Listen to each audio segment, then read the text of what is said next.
Pope Clement V refused to respond to the charges and the confessions of the Templars until the pressure was so enormous that, due to the mounting pressure, what happened is he summoned 72 people, and he questioned all of them. And before these many witnesses, the Templars admitted their crimes and previously confessed during the trials by Philip. And what happened is they were burned alive on a stake. But don't forget, that is not the end, because following the death of their leader, Monsieur de Mulay, the Templars found refuge in Portugal under King Denis II, who became their protector. And so, now, the Illuminati, those who were enlightened, those who knew better, those who worship another god, those who worship Satan to be their god, are not allowed to be shown publicly. They went underground. So what they did, they created a fake mythology, some sort of a story, in order to test the ground. This is a well-calculated move by that secret order that allowed them to monitor Europe's openness to the occult. So what they did, the story elaborates on how Mr. Christian Rosenkreuz is the Rose Cross. Look, they say that he traveled to Syria and Egypt to study the occult, and after learning from all the great masters of the occult philosophy in the Middle East and Northern Africa, he returned to Europe to spread his enlightenment throughout the continent, but he was unfavorably received, and then he returned home to Germany, where he had hoped to establish a society. And he goes on and on and on until the 18th century. The 18th century is actually the century of, or the era of the Enlightenment. Go to the books, go to the encyclopedia. 18th century, you will see the era of enlightenment. Again, enlightenment. Again, light. Again, a false light. People were running to universities. People were learning the occult. People were absorbing anything that they could find. And that is the Illuminati in the 18th century. And during that time, something horrible happened. Are you ready for that?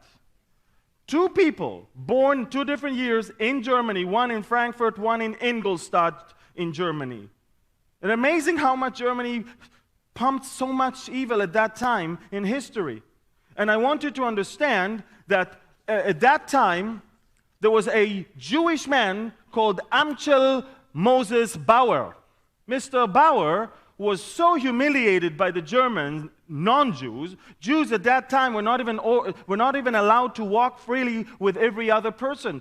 Whenever a Gentile came, they had to clear the road to allow him to walk first. And then he was so humiliated that he promised that when the day comes, he will become so wealthy that they will serve him. And it's interesting because Amschel Bauer opened in 1743 a coin shop for rare coins in Frankfurt, Germany. And right above his store, he put a big shield of the Roman eagle, and it was a red shield.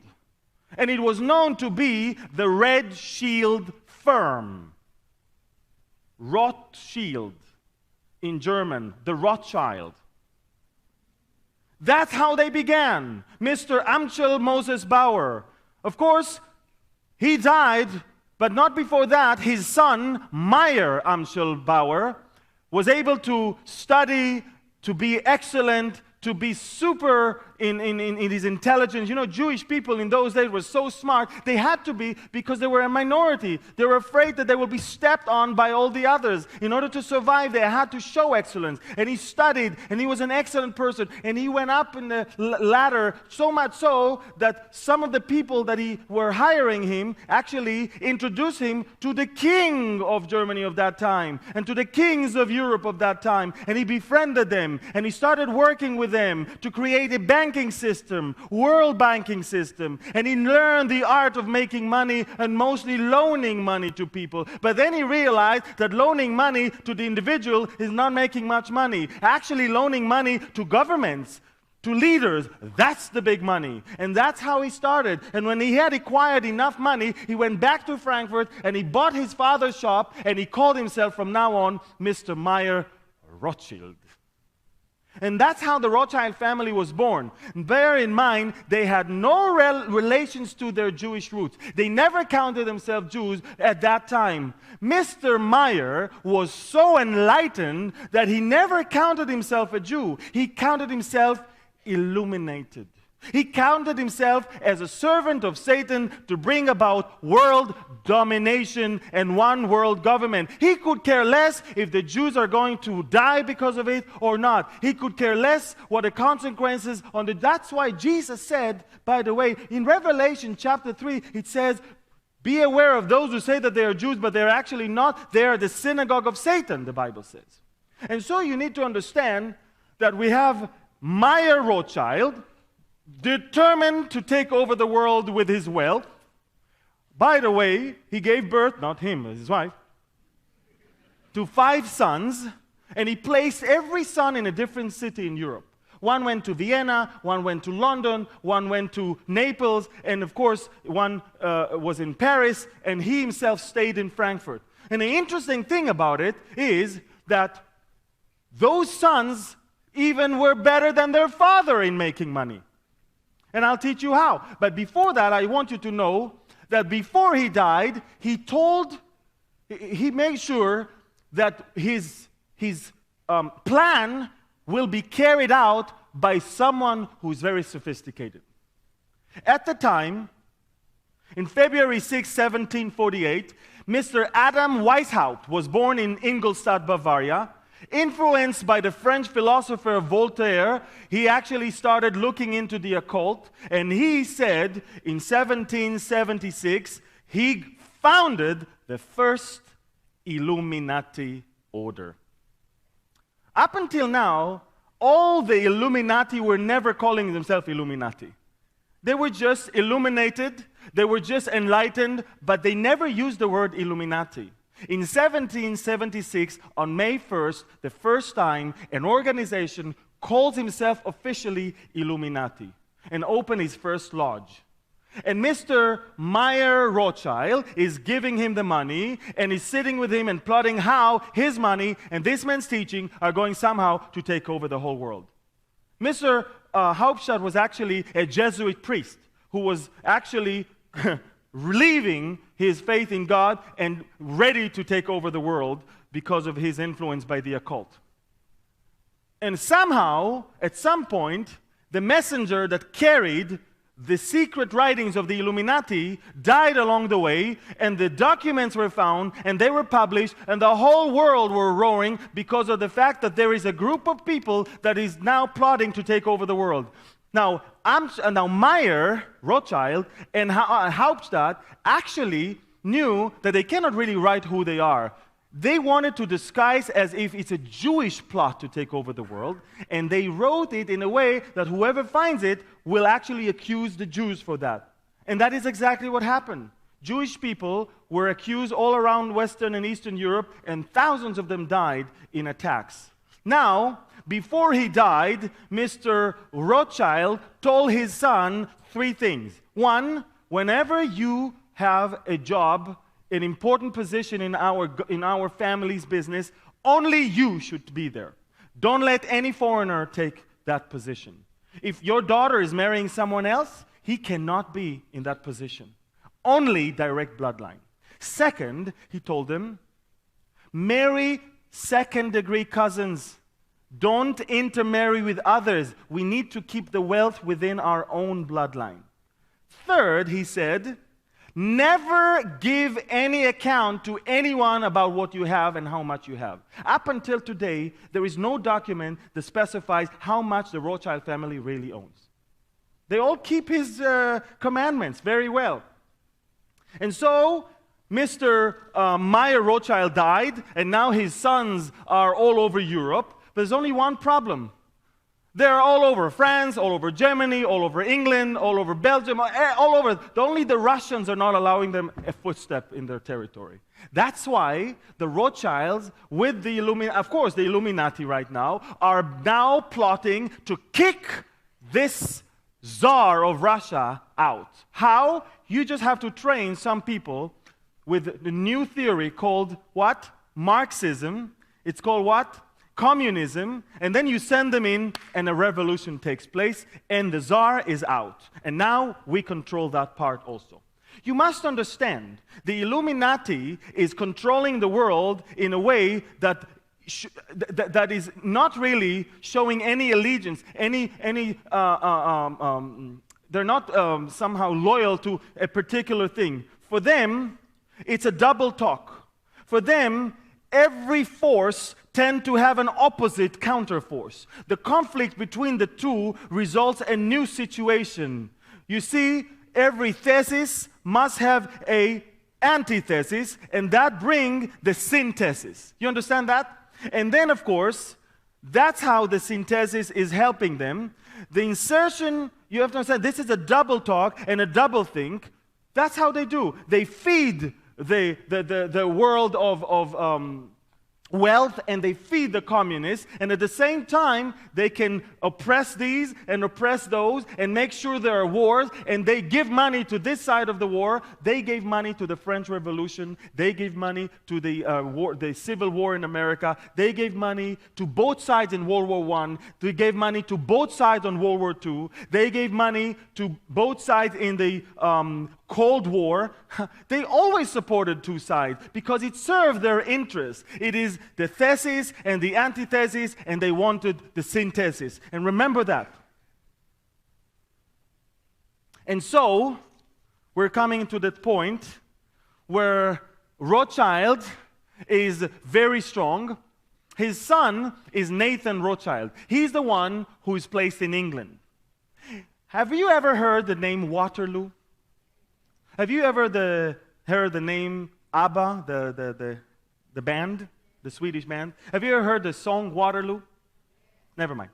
Anyway, Waterloo is a place. Today is in Belgium. At that time, it was in the hands of the Netherlands. And there was a big battle there between Napoleon and Britain and Germany. That was, of course, on June 15, 1815. And you have to understand that the Duke of Wellington, on behalf of the British, and the King of Prussia were against Napoleon. That the whole world was holding its breath. Who's going to win? The stock market of London was holding its breath. They all knew if Napoleon wins, the British stock market is going to collapse. But if Britain will win, the stocks will soar. So what happened is, Mr. Nathan Rothschild had his secret courier, secret envoy in the battlefield to observe what's going on. On 18th of June, just 3 days into the battle, he came all the way to London, and he reported to Nathan that Napoleon is being defeated. Nathan is sitting in his room, and he says, I cannot report that. I must use this information to create disinformation to benefit from both. So he went to the Department of War and said, my person says that Napoleon is actually winning. He actually went to the stock market and started selling all of his stocks.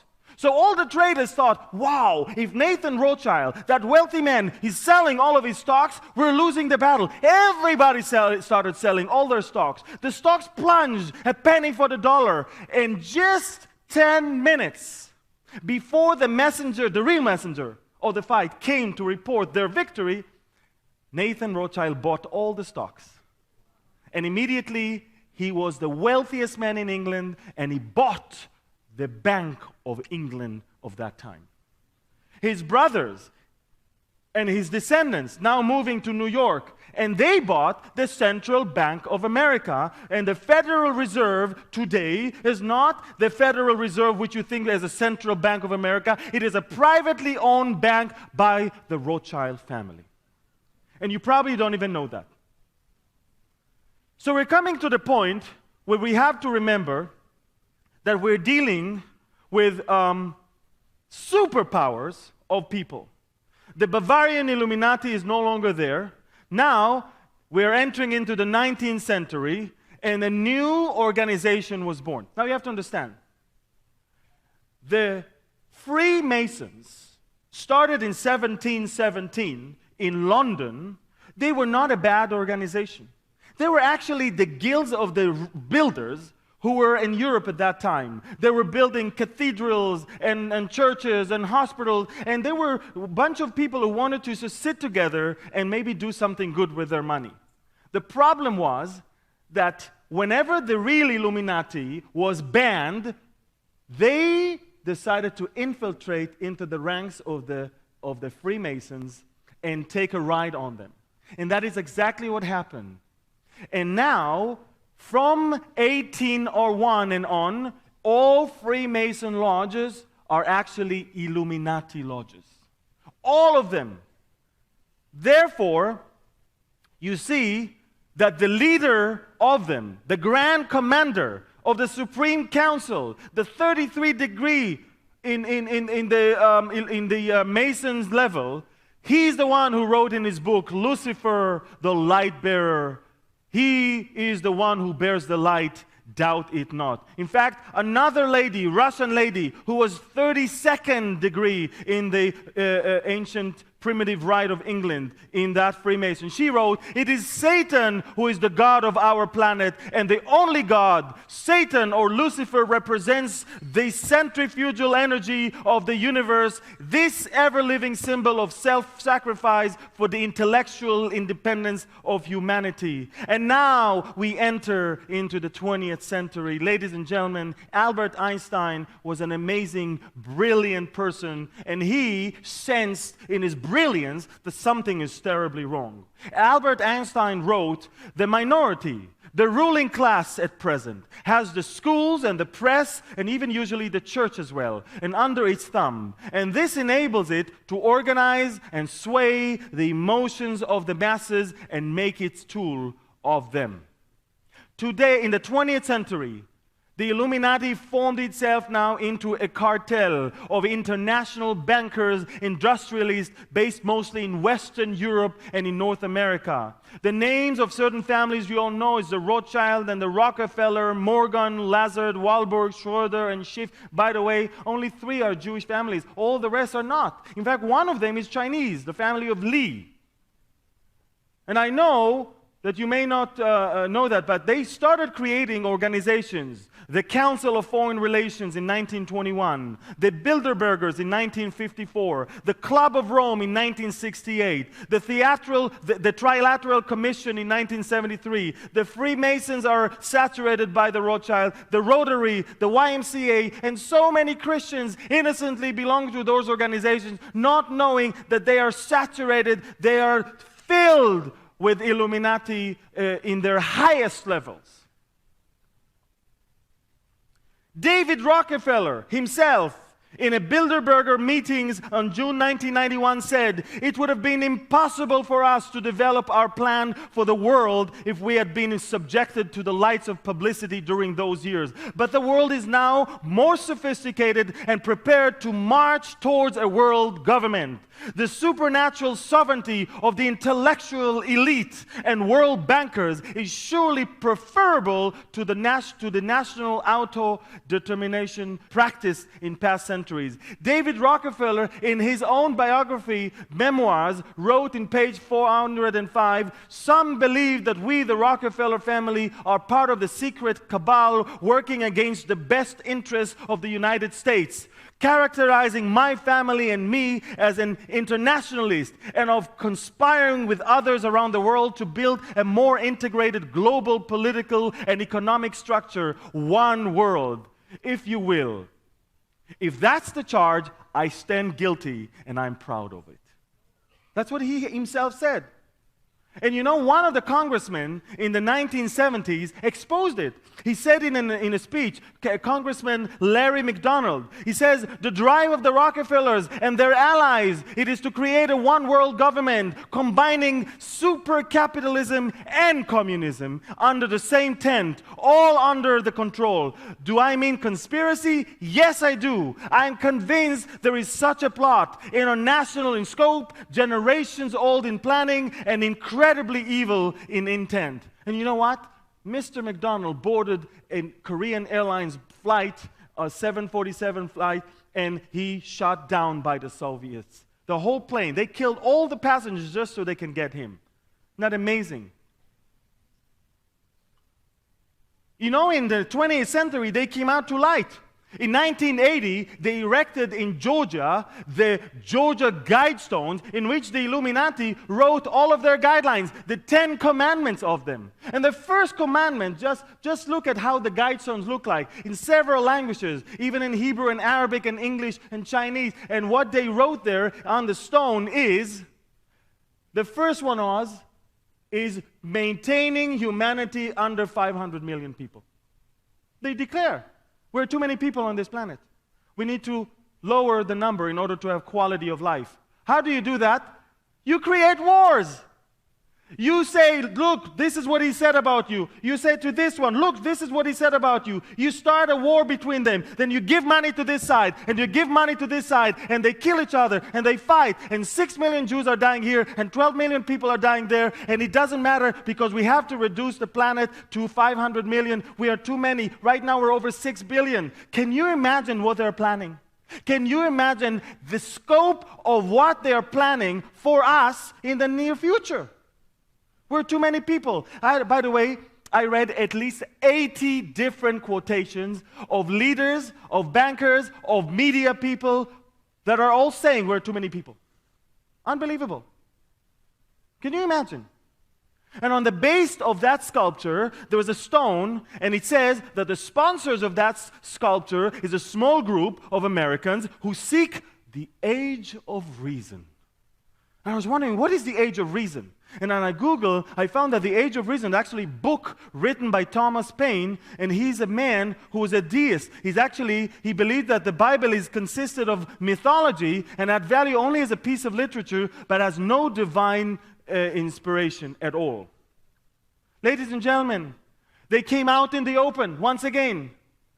As the world going away from Christ, they feel more and more comfortable to come and surface and be there out in the open. And now the 21st century came.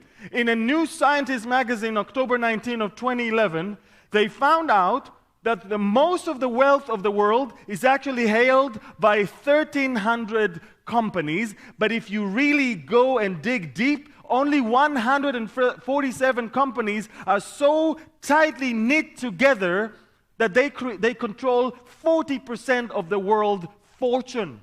Only 147 companies. 40% of the world. You understand? There's a group of people, about 13 families, that control the entire financial system of the world. But they are so frustrated because Filipinos are too many. Because Israelis are going too many. Because Arabs are expanding. Because, they are actually very encouraged with the Europeans. They're actually shrinking. They're so frustrated. Now they're out in the open. They want to show the world that Satan is the one whom they should adorn. You know what? A week ago, on July 26, 2015, Satanists came together in the city of Detroit in America. And then what they did, they unveiled a satanic statue of Baphomet, the same goat-headed person that the Knight Templars worship. And look what they did. The Satanic Temple unveiled the 1-ton statue at an industrial building near Detroit River just before 11:30 p.m. local time as supporters cheered, "Hail Satan!" Media was not allowed in. So how do I know about that? Somebody actually recorded that on an iPhone. Actually, I managed to capture the first 5 seconds of the unveiling of that sculpture. You want to see it? It's horrible.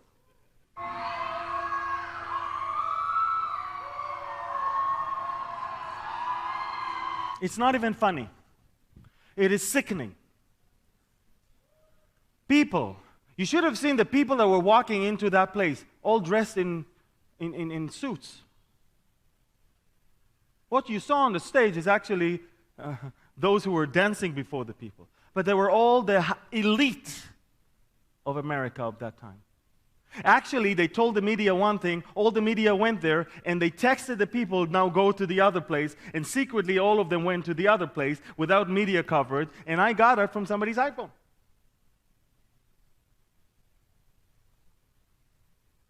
And now it's out in the open. Satan is worshipped, and it's Hail Satan all over the world.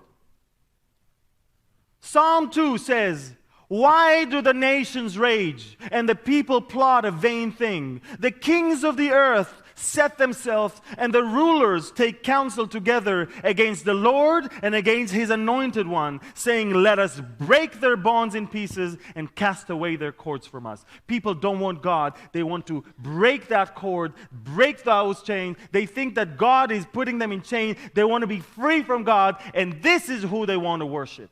They don't understand that's the bondage. Him whom the Son set free is free indeed. And the truth shall set you free, nothing else. Isaiah tells us how Satan himself wanted to be like God, and that is why God casted him and brought him down to Sheol, to the lowest depth of the pit.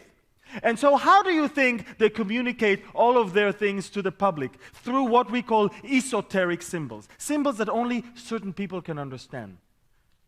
You know, our society is shaped by our morals and beliefs, and our morals and beliefs are influenced by what we watch, read, and hear. And I'm sick of seeing what people are actually doing and watching and seeing and hearing. It's unbelievable. And what has become acceptable in society today and not given even a second thought would have been rated 18 or triple X even 20 years ago. Now let me show you some of the symbols so you understand how our children are being fed by the Illuminati every day. The lightning bolt. Take a look at the lightning bolt.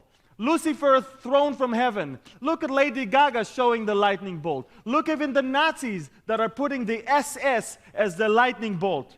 I want you to continue to the all-seeing eye, which is the Lucifer eye of observing us all the time. And I can continue to the eye of Horus, the third eye. That's why they hide one eye to show only one, as a third eye, invisible eye, which provides perception beyond ordinary sight, enlightenment. And look how many of the people, look at the third eye, that's what it looks like. And you want to know how many people are showing that one eye? Take a look how many celebrities are doing that. All of them. Of course, Lady Gaga is leading, but you can see all of them, one after the other. They think that it's cool. Many of them actually are truly aware of the fact that they serve Illuminati.